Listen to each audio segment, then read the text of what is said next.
Hello বন্ধুরা, my YouTube channel village Bangla teacher পক্ষ থেকে সবাইকে স্বাগতম।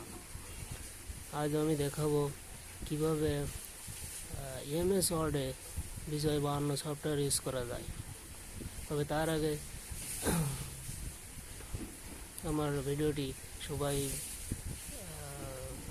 লাইক, কমেন্ট, শেয়ার এবং সাবস্ক্রাইব দিয়ে পাশে রাখবেন।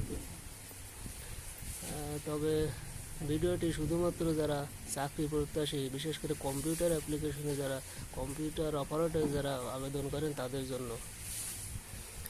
তো দেরি না করে চলে যাব মূল ভিডিও। তো দেখুন, এই যে বিজয় 52 যে লোগোটা, এই লোগোটা এক সাইডে রাখার পরে আমরা এই যে নিচে উইন্ডোজ বাটন আছে, এই উইন্ডোজ বাটনে ক্লিক করব।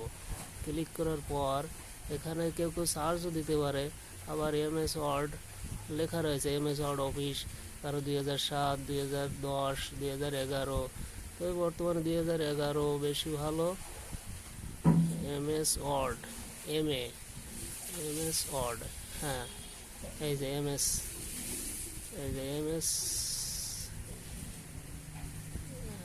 Microsoft office. এই যে এখানে ক্লিক করে এখানে বিভিন্ন রকমের এক্সেল রয়েছে, পাওয়ার পয়েন্ট রয়েছে। তবে এমএস ওয়ার্ড যেটা, এটাই লেখার জন্য পারফেক্ট। তো এমএস ওয়ার্ড, এই যে মাইক্রোসফট অফিস 2007, আমি 2007 ব্যবহার করি এখনও। এখানে ডাবল ক্লিক দিলেই এখানে পেজটি ওপেন হয়ে যাবে। হ্যাঁ,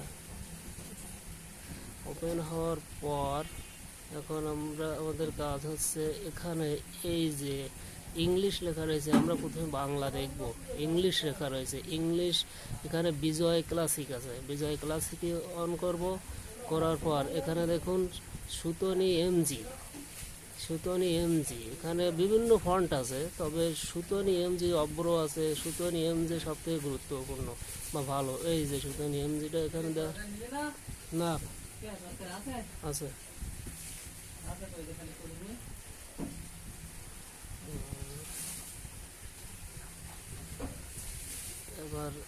এবার লেখা শুরু করতে হবে। এই দেখেন, আমি লিখে দেখাচ্ছি। এই আকার বা এই যে ডট হয়, এগুলো এভাবে লেখা যায়। এখানে যত দ্রুত লেখা যায়। তবে কিভাবে দ্রুত লেখা যায় এটা আমি কিবোর্ডের সাহায্যে পরবর্তী ভিডিওতে দেখাবো। ততক্ষণ আপনারা ভালো থাকবেন, সুস্থ।